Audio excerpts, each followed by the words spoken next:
Welcome to Balaji ಮನೆ. ನಾನು ಗಾಯತ್ರಿ ವೆಂಕಟೇಶ್. ಇವತ್ತು ನುಗ್ಗೆಕಾಯಿ ಮತ್ತು ಟೊಮೆಟೊ ಹಾಕಿರೋ ತಿಳಿ ರಸಮ್ ಮಾಡಿ ತೋರಿಸ್ತಾ ಇದ್ದೀನಿ ನೋಡಿ. ಇದು ನುಗ್ಗೆಕಾಯಿ ರಸಮ್. ಇದು ಆಂಧ್ರ ಸ್ಟೈಲ್ ಟೊಮೆಟೊಕಾಯಿ ಪಪ್ಪು. ಈ ಥರ ಪಪ್ಪುಗಳ ರೆಸಿಪಿ, ಮುದ್ದೆ ಪಲ್ಯ ಅದೆಲ್ಲವನ್ನು ತುಂಬಾ ವಿಡಿಯೋ ಅಪ್ಲೋಡ್ ಮಾಡಿದ್ದೀನಿ ನೋಡಿ. ನಮ್ಮ ಚಾನಲ್ನಲ್ಲಿ ಆಲ್ರೆಡಿ 9 ರೆಸಿಪಿಗಳ್ನ ಹಾಕಿದ್ದೀನಿ, ರಸಮ್ ರೆಸಿಪಿಗಳ್ನ. ಅವನು ಹೇಗೆ ನೋಡೋದು ಅಂತಂದೇಳಿ ತೋರಿಸ್ಕೊಡ್ತೀನಿ ನೋಡಿ.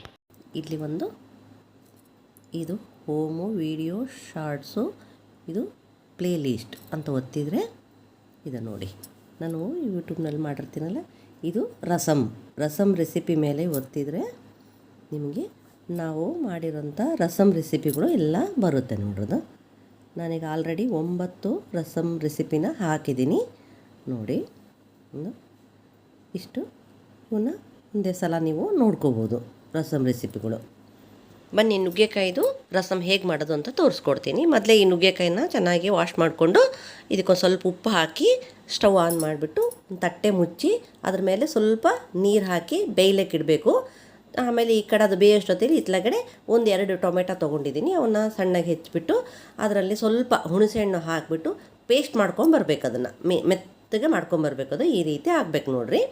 ಆಮೇಲೆ ಒಂದು ಬೋಗುಣಿನಲ್ಲಿ ಇದನ್ನು ಹಾಕ್ಬಿಟ್ಟು ನಮಗೆ ರಸಮಿಗೆ ಎಷ್ಟು ನೀರು ಬೇಕೋ ಅಷ್ಟು ನೀರನ್ನ ಅದರಲ್ಲಿ ಹಾಕ್ಕೊಂಡು ಸ್ವಲ್ಪ ತಿಳಿಯಾಗಬೇಕು ಅಲ್ಲಿ ತನಕ ಅಷ್ಟು ಸ್ವಲ್ಪ ನೀರು ಹಾಕ್ಕೊಂಡು ನಾವು ಅದಕ್ಕೆ ಸ್ಟವ್ ಆನ್ ಮಾಡಿಬಿಟ್ಟು ಅದರಲ್ಲಿ ಅರಶಿನ ಪುಡಿ, ಉಪ್ಪು ಮತ್ತು ಸ್ವಲ್ಪ ಹಸಿಮೆಣ್ಸಿಕಾಯಿ ಬೇಕು ಅಂದರೆ ಹಾಕ್ಕೊಳ್ಳಿ, ಬೇಡ ಅಂದರೆ ಸ್ಕಿಪ್ ಮಾಡ್ಕೋಬೋದು. ಮನೇಲಿರತ್ತಂಥ ರಸಮ್ ಪೌಡರು, ಕರಿಬೇವು, ಕೊತ್ತಂಬರಿ ಎಲ್ಲದನ್ನೂ ಹಾಕಿ ಅದನ್ನೆಲ್ಲ ಒಂದು ಸಲ ಕೈ ಆಡಿಕೊಂಡು ನಾವು ಬೇಯಿಸಿಟ್ಕೊಂಡಿರ್ತೀವಲ್ಲ ನುಗ್ಗೆಕಾಯಿ, ಅದನ್ನು ಇದರಲ್ಲಿ ಹಾಕ್ಕೊಂಡು ಅದಕ್ಕೆ ಸ್ವಲ್ಪ ಬೆಲ್ಲನ ಹಾಕ್ಕೋಬೇಕು. ಬೆಲ್ಲ ಹಾಕ್ಕೊಂಡು ಅದನ್ನ ಚೆನ್ನಾಗಿ ಕುದಿಸ್ಬೇಕು. ಈ ಥರ ನೋಡಿರಿ, ಚೆನ್ನಾಗಿ ಸಾರನ್ನ ಎಷ್ಟು ಕುದಿಸ್ತೀವೋ ಅಷ್ಟು ಟೇಸ್ಟ್ ಬರ್ತದದು. ಇದೇ ಥರನೇ ಊಟ ಮಾಡ್ಬೋದು ನೀವು ಬೇಕು ಅಂತಂದ್ರೆ, ಅದೂ ಚೆನ್ನಾಗಿರ್ತದೆ.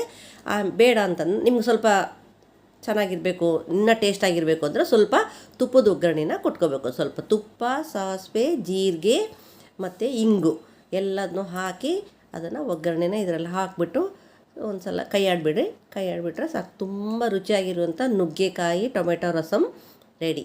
ಹೇಗಾಗಿದೆ ಅಂತಂದೇಳಿ ಕಮೆಂಟ್ ಮಾಡಿ ತಿಳಿಸಿ.